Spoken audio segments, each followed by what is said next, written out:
There they are, ladies and gentlemen, the stare down and a few words exchanged. You're gonna see Saturday. Bro, Saturday even night. the little clips on the what is called that we just had, the gloves off. What the was you throwing? Hey, you know what? Davis's corner. So you have Coach Calvin, and Coach Calvin is the head trainer, and you have Coach Kenny, who really specializes on preparing game plans specifically for opponents. Gervonta Davis stunned everyone when he slapped Lamont Roach during a tense face-off. The energy spiked instantly as Davis warned he's coming to break Roach in their upcoming fight. Neither man stepped back, which only fueled the fire. Their rivalry just hit a new high, and this showdown is quickly becoming one of the most anticipated and personal fights of the year.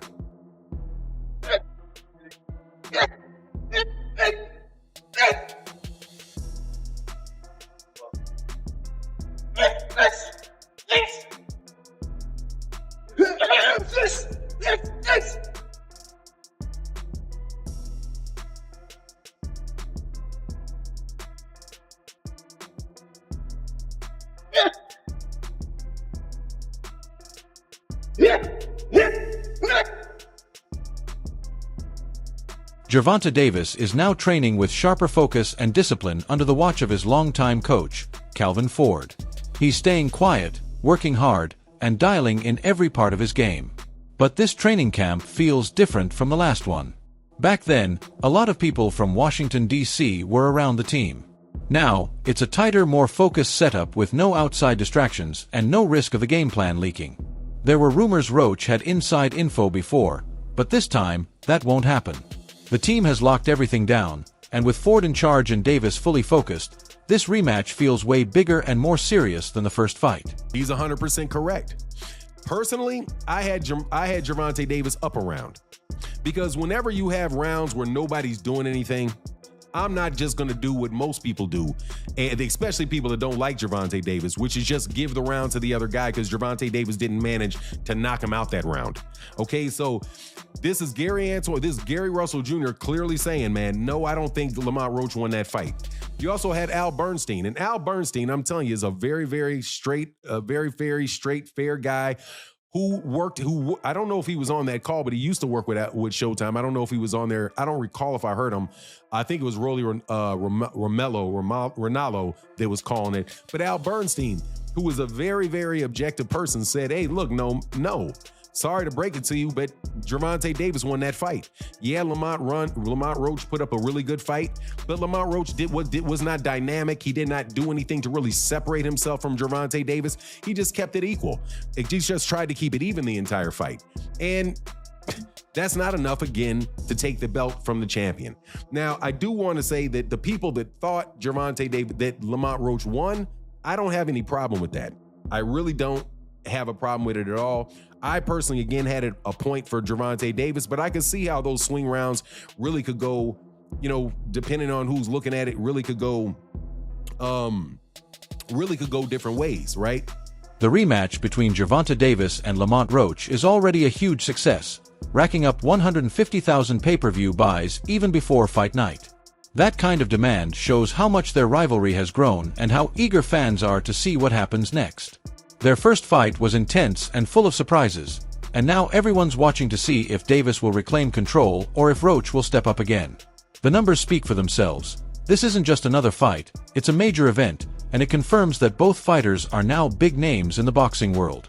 Tank out here selling under 150,000 pay-per-views, you kidding me?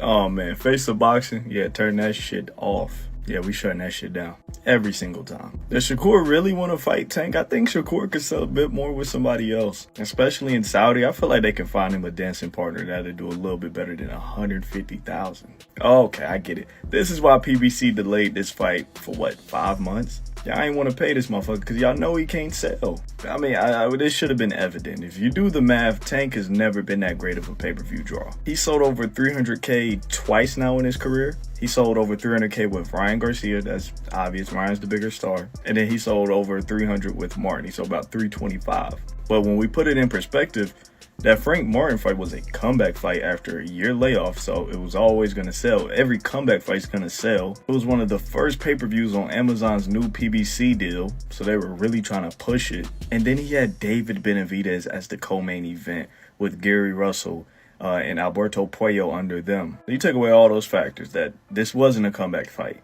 David Benavidez isn't the co-main event, and Amazon has now been in the game for over a year. It makes sense it only sold 150. I know there's going to be a couple of you guys in the comments. No, it sold 500K. Don't be so gullible. They didn't sell 500K. I don't know if Tank's a top... Well, I know for a fact he's not a top 5 draw in the sport of boxing anymore. Well. He's not selling pay-per-views. Bivol better BF just triple him. Well, Jerry, their pay-per-views are cheaper. Don't matter. All that matters is who has more eyes watching them, and Bivol and Better BF do. Tank. Instead of throwing out their original game plan, Davis's team has refined it, making smart adjustments rather than starting over. After reviewing the first fight, they spotted problems with timing and a dip in confidence mid-fight. Now, they've focused on tightening things like attack angles and managing distance to shut down the openings Roach took advantage of. The aim isn't to change who Davis is, it's to sharpen what already works. They've replaced hesitation with calculated aggression, making Davis even more dangerous by sticking to his style, but making it sharper and more efficient. He got a good chin. Oh, he got a good chin. If you got a good chin, okay, let's go ahead, let's touch this. The chin ain't the only thing that can get you out of there. There's other things you can do and then go back to the chin. I won't go into details, but I look at shit different from a lot of people, man. You know what I'm saying? You got a fighter that listens, he's gonna be a hell of a fighter if he listens to what I tell him, you know? All fighters don't listen, because some missions you put them on, you gotta walk through hell to get it done. And every fighter is not willing to walk through hell. You know what I mean? But the chin is not the only thing to get a fight out of it, and the body's not the only thing to get a fight out of there. It's other shit too, you know? Yeah. I believe in hurting them. You can hurt. You gotta hurt them to get it started, you know? PD, thank you for the $2. People were surprised by Roach and Tank. What do you think the biggest surprise was in the fight? It wasn't a surprise because we know Roach. It wasn't a surprise. Roach can fight. A lot of people think because a person is not popular, they don't exist. There's fighters out there that can rumble. They just got to get the opportunity, you know? What many believed was a knockdown in the first fight might not have been a real sign of weakness. New reports claim Davis slipped because a grooming product got in his eyes, messing with his vision during the match. If that's true, it changes the story. It wasn't about poor stamina or bad technique, just a small distraction that threw him off. For Davis's supporters, this confirms he's still sharp and powerful. It's also a reminder for his team to tighten every detail in camp so that nothing minor gets in the way when the pressure hits. Everybody really think Tank go take the L. I've been seeing it. They said it's over. They think that this time Lamont go in more confident, knowing that basically he can, really take it to Tank. Yeah, I want him to go in there confident. He's very skilled. Go in there confident, because you gonna go up against a different Tank. Like I told y'all in previous videos, he go in there confident, thinking he could walk Tank down. Don't forget, with Tank, if he get you on that button, them lights going off. I don't care who you is. Remember how it ended up with Frank Martin?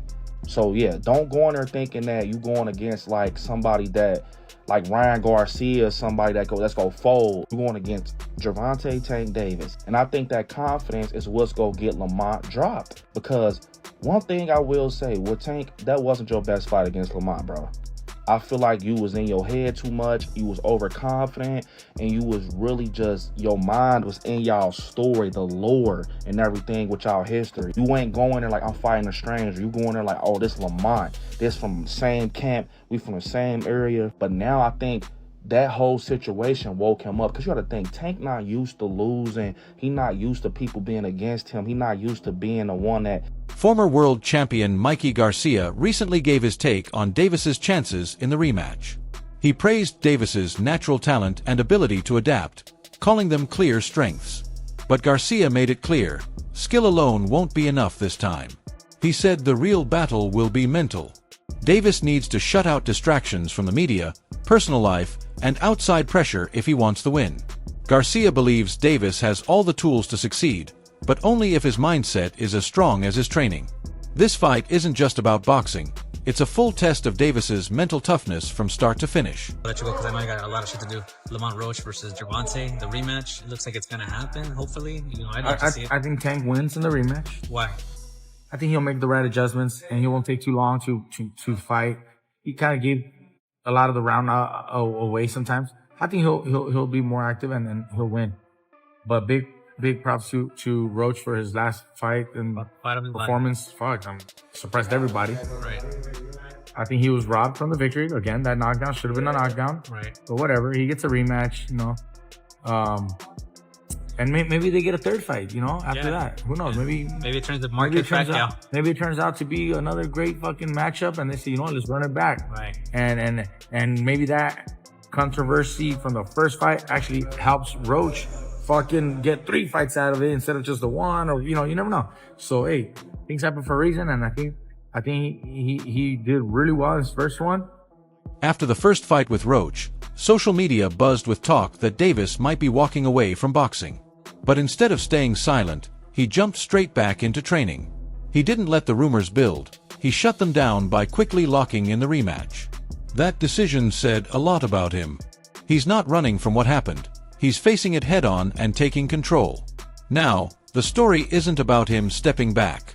It's about him fighting to reclaim his spot with focus and determination. I just want to know, when is the rematch going to happen at this point? Because I'm not going to lie, for it to be a whole month later and y'all still arguing over who actually won, it's just really like, okay, yeah, run it back, because we got to go ahead and settle this, squabble this up. I'm not going to lie. I'm not going to say neither fighter in here is shitty, okay? Because after the fight I seen on March 1st, yeah, they both was tagging shit, both getting up with each other, okay? I feel like this is the perfect match. If anybody's gonna do a rematch, you need to be them, period. And Gervonta was stinging him. I'm not gonna lie, he was stinging him. Great fight for him.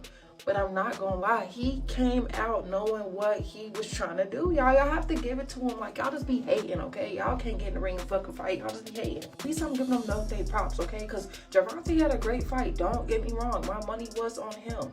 But I think what messed him up was the fact that when he came out, y'all know he usually be 2 steps ahead. He was 3 steps ahead. I feel like he already had Tank figured out. And he definitely was not expecting that. And him, on the other hand, I think he came in really having something to prove. I'm not gonna lie, y'all. Like, it was a really good fight, and I feel like this is how I see it. In the beginning of the fight, he was stinking, back to back, you know what I'm saying?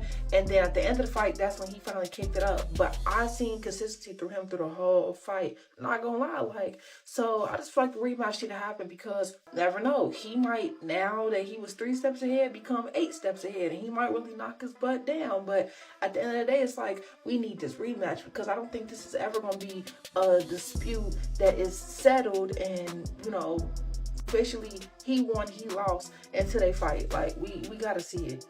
Boxing expert and commentator Teddy Atlas recently shared a deeper insight into what makes Davis stand out. While many fans focus on his knockout power, Atlas pointed to the smarter parts of his game, like his control of distance, timing, and calmness under pressure.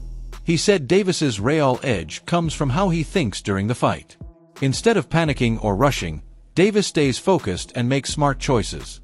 When the heat is on, his cool mindset lets him strike with perfect timing and control, making him a serious threat when it matters most. He's going to try to get to us, but we're going to frustrate him. He doesn't get frustrated. He takes his time. He's deliberate. A lot of times at the beginning, people thought he was just a seek and destroy missile. They thought he was just a guy that got to you. And they thought that he would get over anxious. He don't get over anxious. He takes his time.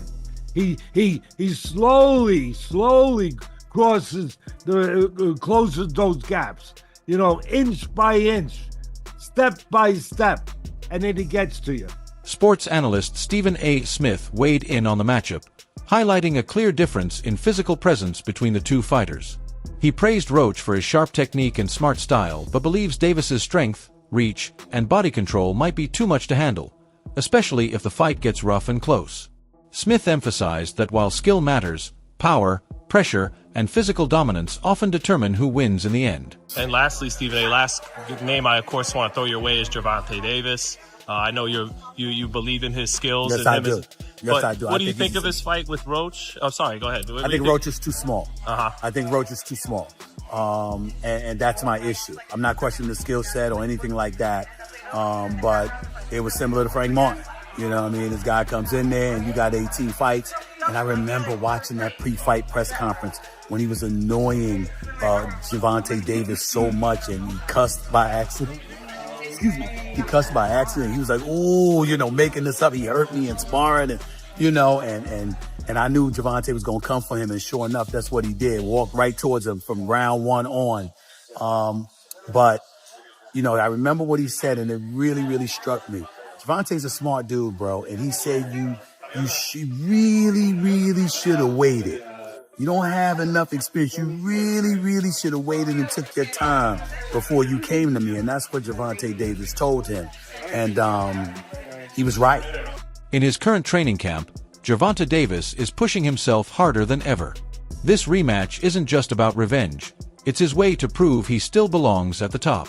He's turning every doubt and criticism into fuel, focusing on building power, speed, and endurance.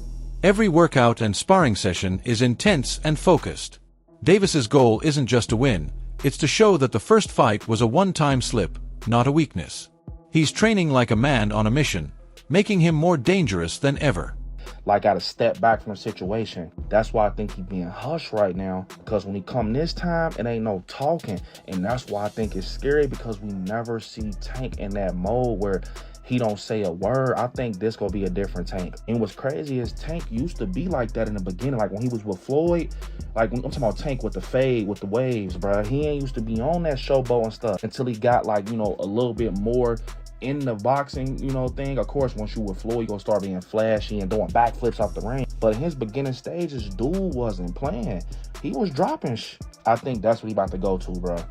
And we know that people like, man, did he take Calvin off his team? Nah, like he said, Calvin, his boy. I think he's just rocking with somebody else right now to get him some sharper skills, you know, to just change up his skill and what people know him by. I'm not gonna lie, y'all. I think Tank go take it to Lamont. And that's not me being biased. I think we ain't ever seen Tank like this before.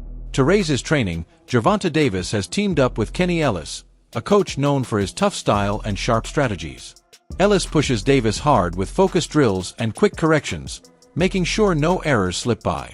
With Ellis's guidance, Davis is refining every detail, from footwork and defense to counters and timing.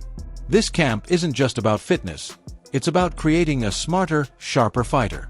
Having Ellis in his corner means Davis gets clear, precise direction when it counts the most on fight night. He's one of the best trainers in boxing, second guy in the corner. Is responsible for a lot of the real tactical decisions and tactical analysis that goes on in Gervonta Davis's corner. So you have Coach Calvin, and Coach Calvin is the head trainer, and you have Coach Kenny, who really specializes on preparing game plans specifically for opponents. So to have him talk about what's going on with Lamont Roach, I thought was interesting and insightful, because what he said was that, one, he's not falling for the okie doke. When Mill City asked him, hey, what do you think about the fact that, you know, that Lamont Roach was seen at a basketball game chugging a beer? And I would have added to the question that you see Lamont Roach out giving a bunch of interviews, doing the interview circuit, right? Kind of being a little bit out of character leading into the rematch. Do you think, and this is what Mill City asked, do you think that is something you guys are taking in consideration in preparation for the fight? And what Kenny Ellis said was, look, man, we're not falling for the banana in the tailpipe. We know what Lamont Roach brings to the table, and he says that Lamont Roach is we're not believing that he's out there drinking or blowing up a bunch of weight and all of that. You know, he says what most people say, hey, we're going to prepare for the best version of Lamont Roach that is going to, that'll come for us. But the way that he saw the fight coming out was he said he sees it like the fight before, a lot of really crisp shots landing. That wraps up today's video. Thanks for watching, and stay tuned for more updates.